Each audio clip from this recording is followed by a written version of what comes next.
Merci bana ya Congo. Ezanga wa bino mfumu wetu mvuluzi Kimbangu.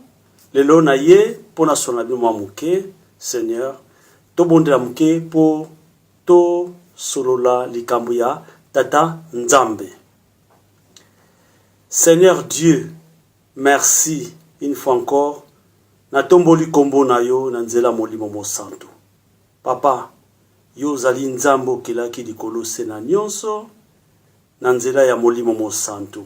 Papa na beleli yo, pe na sengi na yo, pe na sengi kibukonzi na yo Tata Nzambe ekita esika oyo ezala na biso elongo Seigneur na kombo puissant ya Seigneur Jésus-Christ.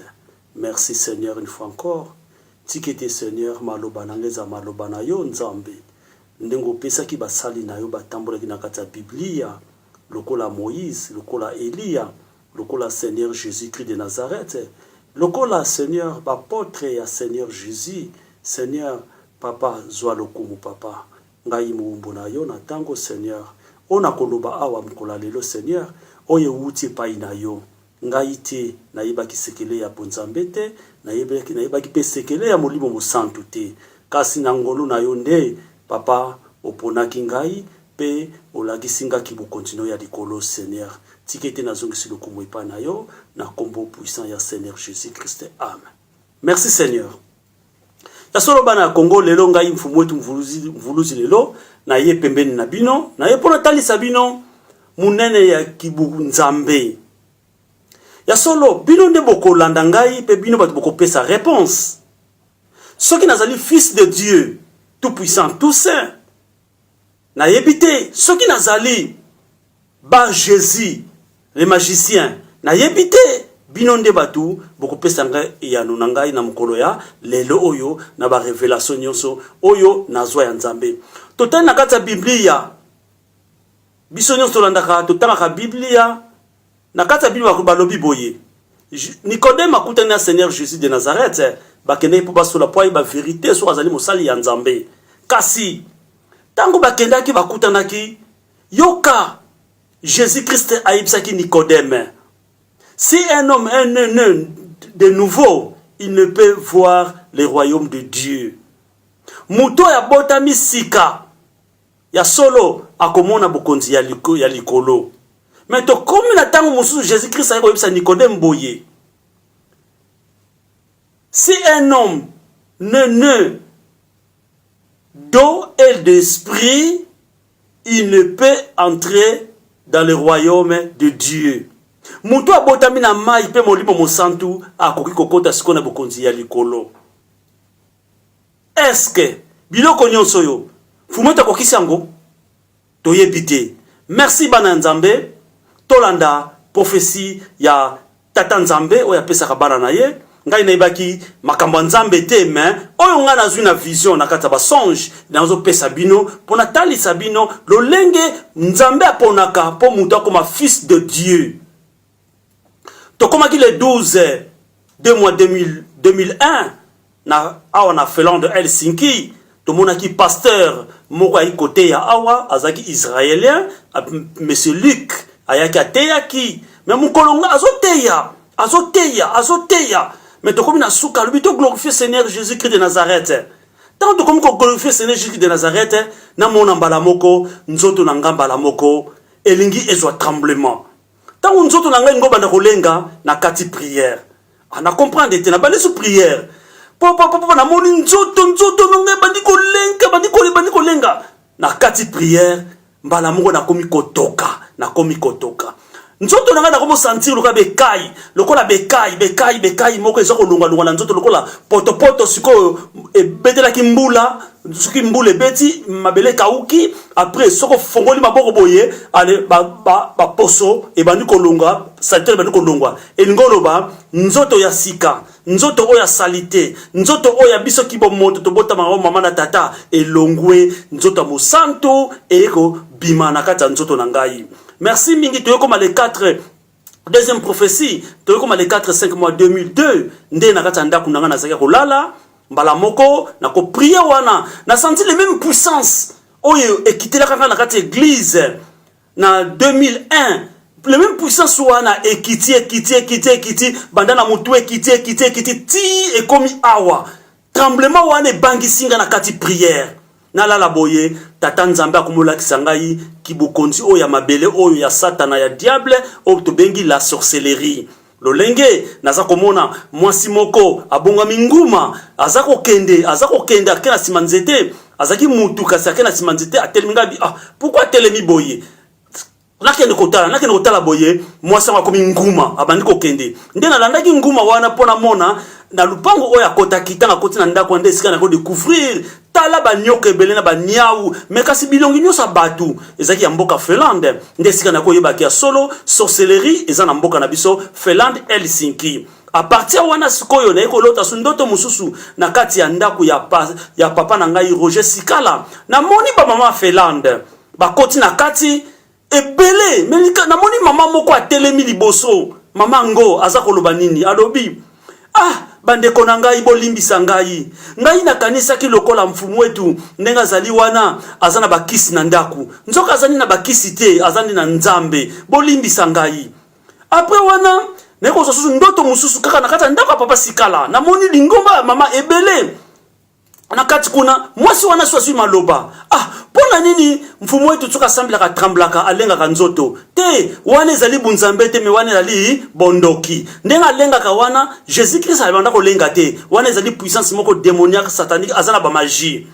kaka mwasi wana na lotie lisu na kati église ya Salem Maranatha azotubela azoloba bolimbisa ngai mutu na panzi libala ya mfumu wetu Benoni soki lelo azo souffrir ezali ngai bolimbisa ngai na mabe ona sali na yebaki te kazana bunzambe. Merci mingi bana Congo oyo nyonso nzamba talisaki ngai après tant komona ba makambu nyonso wana ngai wabino ya solo mokile benga nazali boma mokile benga nazali normal te mokile benga ngai pe nazala ba magie na le consort bon libala pe akopanzana bon nzambe nyonso natalaki nzambe na comme le 20 du mois 2002 nde nzambe alotisinga ndoto ayebisinga ikende na Italie kutana passant José Doringos Kakoma amema yo esika Saint-Esprit na ye eutaki en tout cas nazoka ndoto wana tosolaka mukena pasteur Marcolino na kanisi bon ya zoki yango lokola ba blague nazo sala mais ngana kendaki na bengaka pasteur José na kata Italie ta ona bengi ye pe ayibisenga ko ya na Italie te soko ye bakoloba na peso kisi na peso magie mais zelanga na Finlande na ya tokosala mabondeli pe ya ka Finlande tokotaka na ba église nyonso na ndako papa Sikala tosalaka mabondeli ya 3 jours pe achaka maboko na motu lolenge kaka nzambe atindaki akokisaki devoir na ye toye comment na wana ezalaki 3e prophétie na 4e prophétie le 25 mois 2003 na 4e intercession en église à Salem. En tout cas tu vas glorifier Seigneur Jésus Christ tout ça ko belela Seigneur Jésus Seigneur Jésus Seigneur Jésus Seigneur Jésus vraiment na monaki molimo mo santu et kitaki na moto nyonso na nzoto na ngai bana na ngai bandeko na ngai ba frère na ngai à Seigneur Jésus Christ. En tout cas tant molimo ekiteli ngai na bandiko trembler nzoto mbe pendant 60 minutes na toki nzoto nyonso mbala moko vraiment na misu ya bandeko na ngai na monaki Blandine ye mazalaki wana Marcolino pe azalaki mama na ngai Sylvie Bivo azalaki papa Nketa azalaki wana basali nzambe bele bazalaki présent mais kasi nzambe na yebaki te na pesa kino sepa nzambe azoka lokumu na oyo nyonso asala kata bomoi na ngai na kati église Maranatha te comment na 5e prophétie le 35 mois 2003 ngai ndeko na bino mfumu wetu Mvuluzi nazalaki ya kolala nanda kuya pasteur Diafwa oya kimbangiste tangu na lali nazolota ngai mfumu wetu na kati ya nkamba bandime kimbangiste basolo baboye mfumu wetu to banda ko zelo depuis kala okenda wapi ngai ongala zalite ngai yo na ye bazo zela yo ngone koki baluka kayo depuis 1921 kota na kati ya mausolée na koti na mozola Simon Kimbangu na kina fukami na komi ko prier na tomboli maboko likolo boye nazo sambela mbala moko na tala moye ciel na likolo efongwami tangu ciel efongwami na moni lumière euti likolo ekiteli ngai na nzoto na moni bilamba moko pembe euti na likolo ekiteli ngai ba na nzoto suten moko pembe na moni na couronne moko boye eza matiti Olivier ekiteli ngai nazwi couronne na lati na mutu nazwi soutien na lati na mutu nde na komi ko bima libanda ya mausolée tango na bimi na libanda moni mulongo gauche na droite ezala gauche na droite ezalaki bandime kimbangiste balataki vert blanc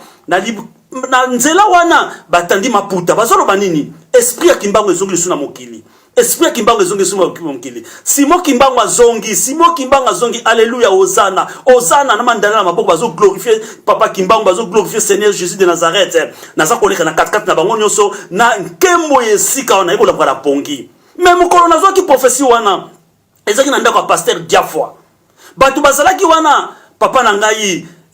Richard Langa azalaka wana na lamuki na tango na butu na bengi Diafwa yaka nanu papa na ngai pasteur tala mamu na loti abisinga wana za nkamba ngana koma nkamba te na yebi pe nkamba te mais na semble la groupe de réveil mais abisinga omoni biloko yo en tout cas za prophète ya solo mais bakondima yo te mais un jour bakondima yo sima nzambe asalaki bakamwa na sepelaki mingi pe na kontseke mabondeli to comme na 6e prophétie le 27 mois 2003 na moni batu bazo discuter na Finlande batu ebele mutu moko alobi esprit mfumu wetu azotambola nango eza esprit ba prophète o etambolaki pa ya Eli après alobi lisusu esprit o eza pa mfumu wetu eza esprit oyo etambolaki pa ya Seigneur Jésus Christ de Nazareth mususu alobi ayiko loba lisusu esprit oyo eza mfumu wetu kimbangu eza esprit oyo etambolaki pa apôtre ya Seigneur Jésus Christ lokola apôtre Paul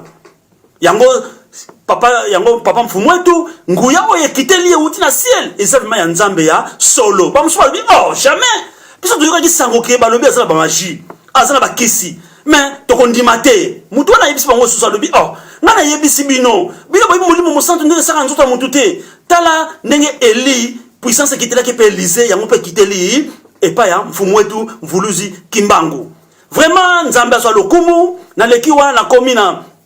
7e prophétie le 27 mois 2003 nde naza kozwa vision toza bato ebele na église osambela bafuka mfuma ya bapembeni na ngai nga na telemaki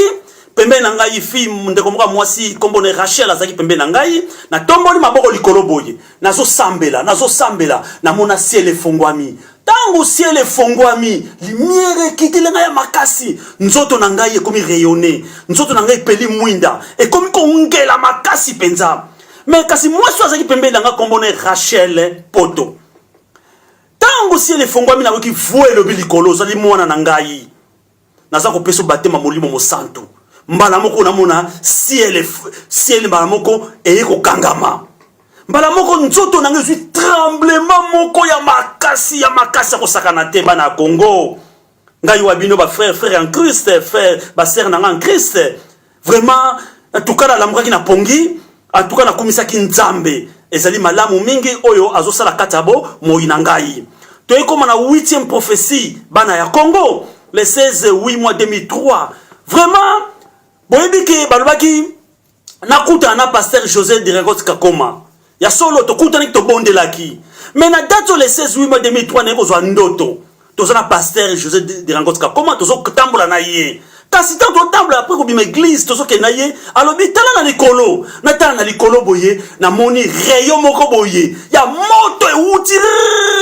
rayon ye ekiti awa ekiti ebandi ko soude ngai eloko yo place oyo etinga epetika so de Dieu rayon entend siko soude ezongi lisusu na ciel vraiment enta pasteur José apôtre José de Rengot Kakoma isingai omoni elembo bache so de Dieu okomi ya solo sikoyo fils de Dieu mwana ya nzambe osali alliance na tata nzambe ya moto ya molimo mo santu na kumisaki nzambe na ngai na ekolamuka lisusu nde na ekozwa susu la 9e prophétie le 28 mois 2003 nde na ekolota naza kolala na lali fixe na likolo mbetu natala na ciel natala boy ciel efongwami lumière wuti likolo ekiteli ngai na nzoto natala tonnerre wuti likolo ya makasi ekiti peleli na nzoto na ngai nzoto bandi ko trembler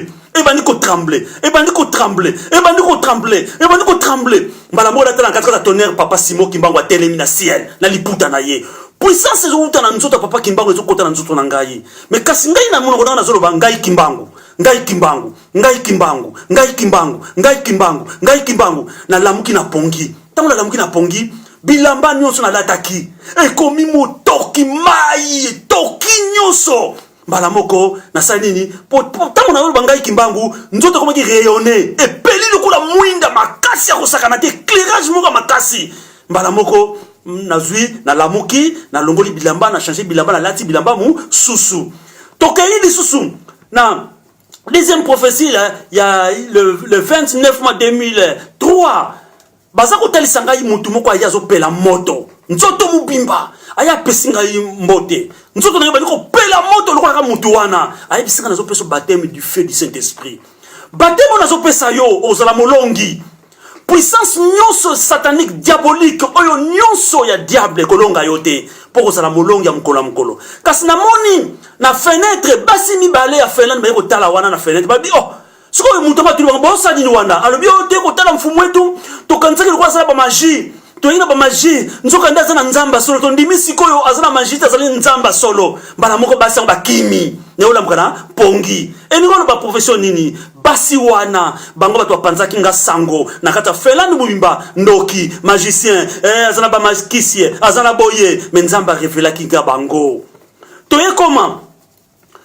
le premier 11 mois 2003 ndene ko lota ndoto na ngai ya liboso nazo lota sœur na ngai wana vérité nazo bisabino mama Chantal azo bela nazo tala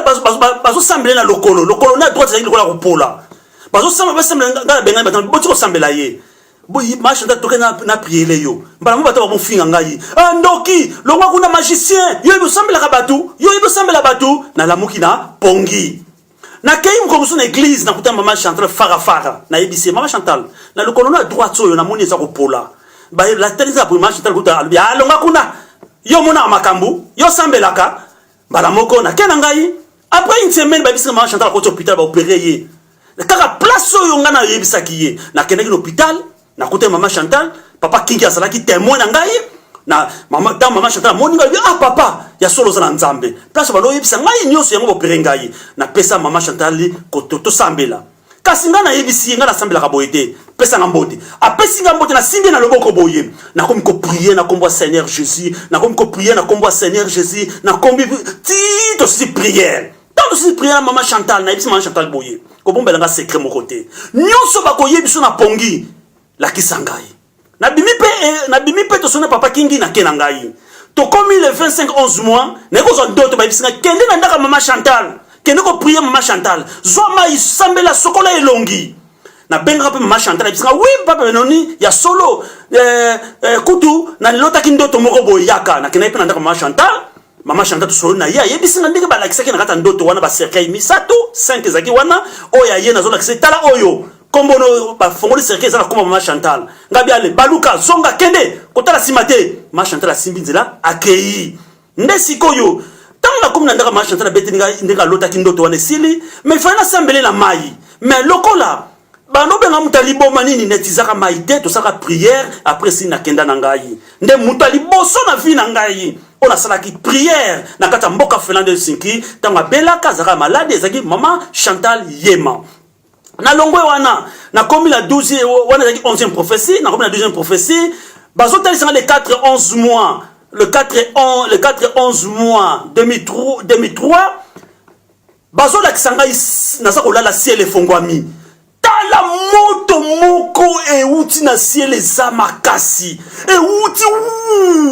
ekoti awa moto ekiti awa nzoto na ngezo tremble bakasi naza kolala epeli lokola moto lokola mwinda naza komilo banga moko Seigneur Jésus de Nazareth Seigneur Jésus-Christ de Nazareth Seigneur Jésus-Christ de Nazareth Seigneur Jésus-Christ de Nazareth moto wana ne éclaire nzoto na nge peli moto eza kongela epi ezo pela moto moko kosakana te ne ola mwana pongi nzambe na komisaki nzamba zo lokumu to koma na 13e prophétie le 13 janvier 2004 ne ba ko tali sanga sikoyo bato belé place mo fana kota batuninga yo okota pwane okota wate soko za mwana nzambe la kisabiso ya solo za mwana nzambe na tomboli maboko likolo boye na tomboli maboko likolo na beleli Seigneur Jésus, Seigneur Jésus, Seigneur Jésus, troisième fois na moni mbala moko ciel efongwami tonnerre outie kiti na nzoto na ngai na bandiko tremble mabele bandiko ningana batu nyonso bazali pemena bazoko tala mate miso ekufi bazoko tala ngata miso ekufi solo tondimi oza mwana ya nzambe tondimi oza mwana ya nzambe ne ola mkana pongi bana ya Congo bana ya nzambe bana Seigneur Jésus de Nazareth bana Simon Kimbangu tala oyo nzambe atalisaki ngai po ete na lakisa kibunene neke ya solo nzambe afandi kati na ngai aza nzambe ya solo. Comme les 14e prophétie, le 15 janvier 2004, baiko lakisanga sikoyo nde mokili bakanga yango. Lupango munene fona libéré na ngine pena sutani na buki porte na tala boye mutu moko azoya tala mulai bandana luketu na ye tina siasa dragon bandana luketu tina elongi na mutu azali mundele na epeto bandiko bunda na ye bunda mutu moko azoba musika omoni Satan Satan onga na yebisaka bino yeyo ozo bunda na Satan ye wana azalaka mundele azalaka mutu mwindu te nzambe nde azali na loposo mutu mwindu vraiment nzambe azwa lokumu na sepelaki mingi na vision oyo na ye comment la 16e prophétie le 24 janvier 2004 nde balakisinga na kati ya nkamba na koti bakimbangisi baki na beko mbala moko na leki bango nyonso na kepa ya papa kenga na sika fukamaki atombola maboko likolo asiminga na loboko ne oya droite loboko oyo atali asasi na likolo boy ngai pe loboko na ngai ya loboko na ngai ya droite kuna pe na tomboli bolo to ndiko sambela na badiko trembler yepe papa kenga nazo trembler papa kenga ni pas zo trembler ti to siko trembler mbenda bateli misingai bari kufanisa ngai na kiti moko mandala la place moko bacha mandala la ndenge papa ngenda azaki tango koti beko nenga zalaki papa kenga na komoloba bomoni mfumu wetu azali motinda mi nzambe envoyé de Dieu nzambe atinde avancer mokili oyo po ete asale na bosolo pe na vérité azotambola na kombo ya Jésus azotambola na kombo ya Kimbangu molimo mosantu yende akosala makamba minene pe akotato la vérité nyonso oyo ya Congo mabomba nyo tata nzambe alakaki ye toye comment la 17e prophétie de 4 janvier 2004 naza kolota na kati ya Salem mama Rosa aza koyebisanga boye papa Benoni papa mfumu wetu ya solo na yoki ozokende Congo lokolo ozokende Congo omoni église neto zaliawa bangono so ba okansande ozokende Congo ozokende kotika bakisi ezaki na ndaku na yo ngana isi mama Rosa ngai molimo mosantu mutekitelaki ngai nayebi magite nayebi kisite mais oyo bazo kansela ngai ezali passe mais na ke Congo pona kutana na basala nzamba molimo mosantu po ba me ko speaking ngapa nazala makambo mibali nazomona soki na moni Jésus na moni Simon Kimbangu nazala makambo Jésus Christ nazala makambo Simon Kimbangu naza koyeba te na tambola ndenge nini nde na kela Congo po ba speaking ngai bato molimo mosantu na sala ni na tambola ndenge nini. Merci mingi nzambe azwa lokumu na 18 prophétie le 5 2 mois 2004 naza kolota na église à Salem Patricia Mukulu aza kolela alobi pourquoi bino nyonso na felane bolingi mfumu wetu te azali na nzambe azana molimo mosantu bolinga ye pourquoi boyinya sali bino nini vraiment na lamgwa ke pesa ngai mawa mingi neto comme le 9 4 mois 2000 le 9 2 mois 2004 mfumu wetu azui avion akei Kinshasa pour akutana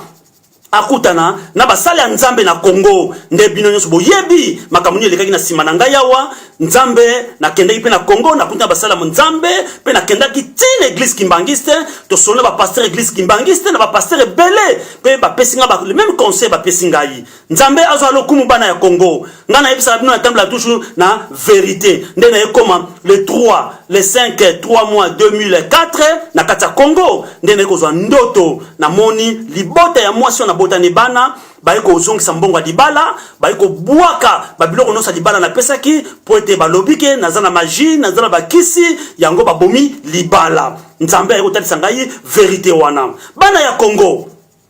nzambe likambo nzambe vraiment to sala attentif soki na kata mangomba mutu lelo molimo mosanto ekiteliye bozalaka na mayele pe na makasa kosalaka suivi epa ya muto molimo mosanto ekiteliye boluka boye ba manifestation Saint-Esprit salaka ndenge na nzoto ya mutu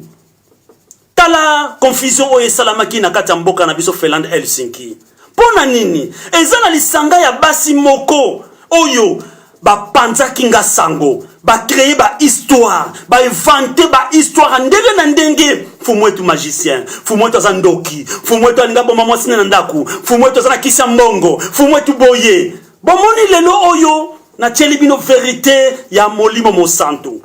makambo nyonso na moni na vision bana ya Congo toyekoma lisusu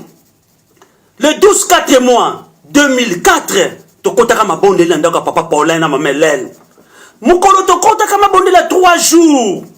nde mukolo wana mabondeli après 3e jour mabondeli sili il fallait muta sa témoignage na makambo nzamba talisi ngai na telemaki na yebisi bango nga makambo na yebisi bina ko yebisa bino osabina tamsu pasi menga zoloba oyo nzamba talisi ngai ngani te nga na lalaki lokola mukufi lokola mutu nyonso me nzamba révéler nga boye na ki na nkamba na koti na muzola Simoki Mbangu na koti esika papa Diangena papa Dialunga pa kisoleki la bimi sikoyo na ke place mo na telemi kota temple na tala likolo na moni papa Simoki Mbangu na liputa na ye na tomboli maboko na nga boye likolo mbala mo na bano matana ciel na bano matana ciel na bano matana ciel na munoko nazo kanga Seigneur Jésus de Nazareth Seigneur Jésus nazo mata na comme un espace na se trouver na loboko na ngai na simbi drapeau ya kimbangiste na tourner na kata nkamba na tourner presque 3 fois na tourner Congo Mubimba 3 fois na keti na mbushi na frère Congo na ke kozwa mukanda moko bona moni mukanda mona bendi yango na moni photo moko bo ya Lumumba na bendi yango kozonga na ngai ndesika na mona ki Hippolyte Kanambe na Jean-Pierre Mbemba bachani mikongo sikoyo Jean-Pierre Mbemba bendinga na sutani alobi yo outi wapi binga batinge papa Simoki Mbangu atuninga wapi nga bitala likolo na yo entre bango mibale na likolo bango papa Kimbangu na liputa telema azako ngela makasi azako ngela bi papa Kimbangu muta atindinga ya bibo lokolo moniye sava yebaka kibukonza Kongo ba opesa na maboko na yo elingolo banini mukongo wana Hippolyte Kanambe bachaki na Jean-Pierre Mbemba lelo Jean-Pierre Mbemba zaliwa pasana boloko na CPI prophétie wana ya les 12 mois 2004 lelo 2017 papa même mazana boloko bachani mukongo na Hippolyte Kanambe ba tsaka ko yoka na te ezali lokola congolais nyonso sana Congo congolais nyonso otsaka ko yoka na jamais na Hippolyte Kanambe yango ba yiko démontrer les 9 mois 2006 papa Hippolyte Kanambe lettre utakin kamba balobi ki azali rwandais azali étranger tokoko kozana simana yete to bengana ya azali mupaya azali mwana Désiré Kabila te pe na makila pe na loposo na ye yango ba pese ki bokonze pa Mbemba mais Mbemba nde atosaki te maloba na ko tikele pa Kimbangu boya kingai ya rejeta kingai yango na yebisa ki bokonze za supa na yote ki bokonzi ba koluka ngo mutu mususu yango ki bokonzi wana sikoyo nde le 3 mois 2007 ba ko pese ngo papa na biso ngwanda wana timo eleloyo 2017 ngwanda kaka mutu oyo azaka na ba révélation na ngai azomonana yango moni papa Tshisekedi akobima le 7 mois 2007 na maladi na ye parcours papa Tshisekedi nyonso maladi tina ndenge nazolota nazosambelela ye tina nazolota na ndenge babomaki ye bazopina ba télévision na ndipa lelo pe 2017 akufi bomoni nyonso na lolenge nazwaka ya 33 mois 2006 papa Sakombi Munongo alobaki avant l'élection nyonso ya Congo ebanda ngai desi nazwaki révélation bayibisinga nini Hippolyte Kanambe aza rwandais akoboma akosasa akopanza Congo azana mawate to bengane noki wana tokosila na kata Congo mais papa Sakombi Nongo ayaki koyebisanga professeur awa na mboka Finlande il fallait akima Congo abima Congo ya na Finlande po apesanga nouvelle wana mais tala lelo papa Sakombi Nongo akufi papa Tshisekedi akufi Jean-Pierre Mbemba na boloko mutu moko na tikala na ye papa Honoré Ngwanda yango nazosenga na peuple congolais ndenge Kimbangu ayebisa atalisaki ngai ke papa Ngwanda na kiti afandi Kimbangu na likolo mfumo wetu pe na likolo biso mbeto lati bama puta ndenge moko siko na se liboso papa Honoré Ngwanda bana Congo ba telemi mais libala sima bana Congo trouble bitumba ba parti IDPS PSMLC ba parti bazo bomana bazo la pouvoir mais papa Kimbangu aloba apesi libo peuple congolais nini botala simate botala gauche te botala droite te bota la gauche te, bota la droite, bota la simate, bota la liboso, fona bino oyo, etala papa Honoré Ngwanda esika zali, pote yende mutu, ngai na poni, yende oya ko libérer Congo, yende o na pesi nyoso, yango na lobaka tangu nyoso bana Congo, ngai na sakolaka makambo ya Congo, ezali ngai te, ezali fanatisme te ya kolanda papa Honoré Ngwanda, mais nzambe mutapona kingai, nzamba révélé nga papa Ngwanda, na bomba ngo pona nini, na bomba ngo pona nini, na kokene nango wapi, yango nazo sako na peuple congolais, yango nazo sa peuple congolais, ke Ngwanda za mutoyo kimbangu mutaponi ye, yango na tinda ka ba message nyoso, na lobaka pa ba kimbangi se nyoso, oui ba nyoso basanda simo kimbangu, ya solo, papa kimbangu, mutunde aponi papa Honoré Ngwanda, ngai na yo mwana Congo nyoso, ese to sangana, to bengana Hippolyte Kanambe, po ayende ko panza Congo, akotonga Congo mukolo moko te, aye ko détruire biso ba congolais. Mwana Congo, soko lingi Congo, to simbana la me to simbana maboko na maboko. To simbana biso nyoso. To remercier Nzambe. To remercier Nzambo yo oya molimo mo santu. Soki yete to nga oyeba vérité à Congo te. Soki yete papa Kimbangu pe alinga ko révéler ngai makambo Congo te. Papa Diangenda alinga ko révéler nga makambo Congo te. Papa Dialungana papa Kisoloke ba ngo révéler nga makambo Congo te. Pe maman Mouila ngo pesa nga message ya papa Honoré Ngwanda te. Mais soki le message wana zama maboko na ngai parce que nini baponaki ye baponaki papa Honoré Ngwanda uta na molimo. Merci bana Congo. Tiketi na tango yo nazongisi nyoso epai na yo nakumisa papa nakumisa Nzambe wa kelaki likolose. Éternel Dieu tout-puissant, yo zali Nzambe. Nzambe okelaki mokilio yo nyonso po okelaki Congo. Nzambe ya Biblia yo nga na sambe la kaya solo.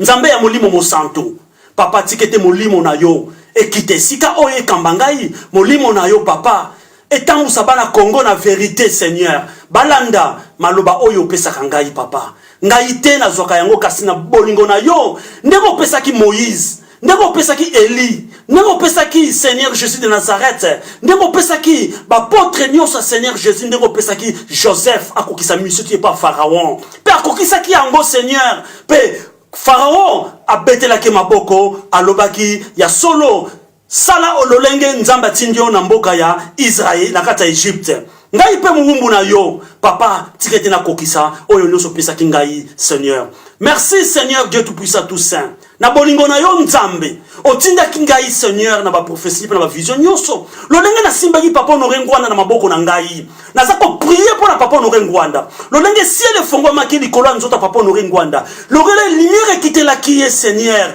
oyo nyoso na nzoto na ye Seigneur ezala ki briser Seigneur na mona ki corps ya sikezo bota manakata papa Honoré Ngwanda Nzambe na ngai yo zali Nzambo bukosa kangai te pokosa ka mokilité Nzambe ya molimo mosantu Seigneur bana Israël nyoso fa ba long etumba ba manda ko yepa na yo Seigneur Dieu tout puissant